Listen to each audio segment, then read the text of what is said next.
हम और मेरे साथी शक्ति जी आपके समक्ष, क्योंकि मीडिया में एक कैंपेन चलाया जा रहा है। मैं ये नहीं कह रहा हूँ आप चला रहे हैं, आपके माध्यम से चलवाया जा रहा है।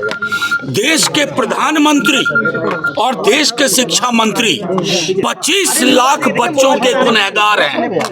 25 लाख बच्चे जो नीट की धोखाधड़ी से प्रभावित हुए हैं वो गुनहगार हैं। धर्मेंद्र प्रधान क्लीन चिट देते हैं और बाद में नाटक करते हैं कि हाँ कुछ विसंगतियां हैं। गुजरात में क्या हुआ, हरियाणा में एक बीजेपी के मंत्री के स्कूल में उस केंद्र से 6 बच्चे टॉपर की लिस्ट। तो पूरे देश में नीट को लेके हाहाकार मचा हुआ है और नीट के उस हाहाकार को, जिसमें केंद्रीय शिक्षा मंत्री का इस्तीफा होना चाहिए, एनटीए को खत्म करना चाहिए, उसकी जगह पे क्या चर्चा चल रही है बिहार में कि गेस्ट हाउस बुकिंग किसने करवाई। नीट 25 लाख बच्चे, उनका अंधकारमय भविष्य चिंता का विषय नहीं है, चिंता का विषय है गेस्ट हाउस, एक झूठी कहानी के आधार पर। अब मैं आपके समक्ष कुछ बातें रखता हूँ।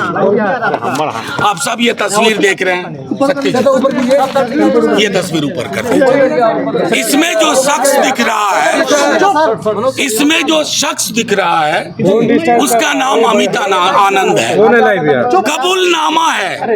कबूलनामा है, कन्फेशन ऑफ गिल्ट है। दूसरा व्यक्ति नीतीश कुमार है जिसका कन्फेशन ऑफ गिल्ट है।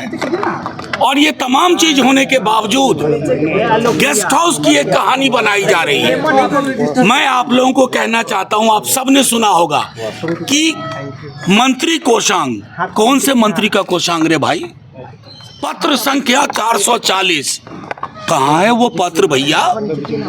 हमारे रिकॉर्ड में तो नहीं है। ये पत्र पैदा कौन कर रहा है? ये पत्र आ कहाँ से रहे हैं? सिर्फ इसलिए कि नीट में जो बड़े बड़े लोग हैं, किंगपिन हैं, एक जिले के लोग हैं, पूरे देश में वो नेटवर्क है और उस नेटवर्क को बचाने के लिए आप झूठी कहानियां कर रहे हो।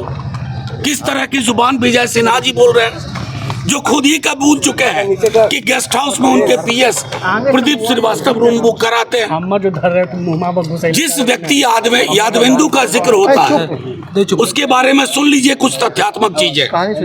2020-21 में 28 जून को जल संसाधन विभाग संजय झा मंत्री जी से तारकिशोर प्रसाद नगर विकास में इनका पदस्थापन होता है, वहां सेवा देते हैं।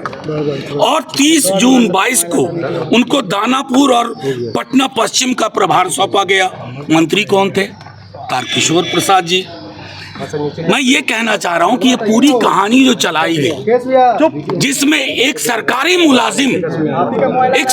मुलाजिम को बदनाम करने की साजिश की गई, क्यों? कि बड़े चेहरों को बचाना है।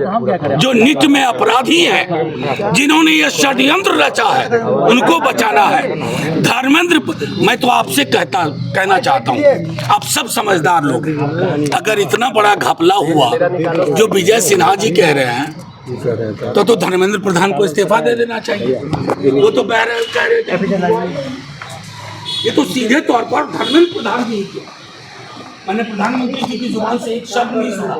एग्जाम वॉरियर किताब लिखते हैं, एक्चुअली उनकी पूरी सरकार स्कैम की सरकार है, वो लीकेज वॉरियर है। कहाँ लीक हो, कहाँ लीकेज हो, उसमें है।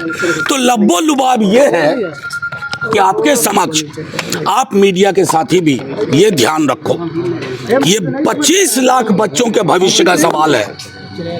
इसको एक गेस्ट हाउस की झूठी कहानी में मत उलझाइए, क्योंकि 25 लाख बच्चों की आह लगेगी सबको। 25 लाख युवाओं के सपनों की आह सबको लगेगी। वो सिर्फ शिक्षा मंत्री को आह नहीं लगेगी, वो तमाम लोग जो इस गुनाह में शरीक हैं, पर्दादारी कर रहे हैं। बड़े बड़े नाम, अभी एक अखबार है दैनिक भास्कर, उसने लिखा कि अप्रैल के महीने में कह दिया था किसी ने कि लीक होगा, लीक हुआ। एनटीए से ईओयू अपनी बिहार वाली कुछ सवाल पूछ रही है, एनटीए किस दबाव में उनका जवाब नहीं दे रही है। तो कुल मिलाकर के मैं आप सबसे कहना चाहता हूं, अपनी भूमिका का निर्वहन करिए और 25 लाख बच्चों के भविष्य को गेस्ट हाउस की झूठी कहानी में मैं टिप्पणी नहीं करना चाहता कि फलाने मंत्री ने क्या कहा, चिलाने मंत्री ने क्या कहा, क्योंकि हम ये समझ चुके हैं यहाँ बिहार में सरकार नाम की कोई चीज नहीं है। हर कोई अपने अपने एजेंडे पर अपने आकाओं को बचाने में लगा हुआ है। आपके सवाल हो पूछिए। उप मुख्यमंत्री जो आरोप लगा रहे हैं उस पर आपका क्या कहना है? ऐसा एक सेकंड आपके इस सवाल का जवाब दे रहा हूं। प्रीतम जी ने फोन किया, कोषांक के ब्रैकेट में लिखा कि पत्र संख्या 440। आपसे बड़ी कृपा होगी वो पत्र लाके हमें दे दीजिए, क्योंकि टेलीफोन अभी खुद मैंने उस उदाहरण दिया। विजय सिन्हा जी ने कहा कि उनके कोई पीएस हैं प्रदीप श्रीवास्तव, वो रूम बुकिंग करते हैं, आप सब जानते हैं। मीडिया के कई साथी मंत्रियों को कहते हैं कि एक दिन के लिए रूम बुक करवा दो, और ये जो कहानी चलाई जा रही है ना, उस व्यक्ति का, हमारे सरकारी मुलाजिम जो तेजस्वी जी के पीएस हैं उनका रिश्तेदार है, ये सरासर झूठ है, सरासर पाखंड है, और पाखंड और झूठ के हिस्सेदार आप लोग ना बनिए। परीक्षा रद्द होनी चाहिए सर, ये तो लगातार हमारी मांग है जी। पूरी परीक्षा रद्द होनी चाहिए। सिर्फ 25 लाख युवा नहीं है, उनका परिवार है, और आने वाले वर्षों के जो 25 लाख है उनका भरोसा प्रधानमंत्री जी और धर्मेंद्र प्रधान के इस सिस्टम से उठ गया। दूसरी महत्वपूर्ण चीज, एनटीए खत्म होना चाहिए।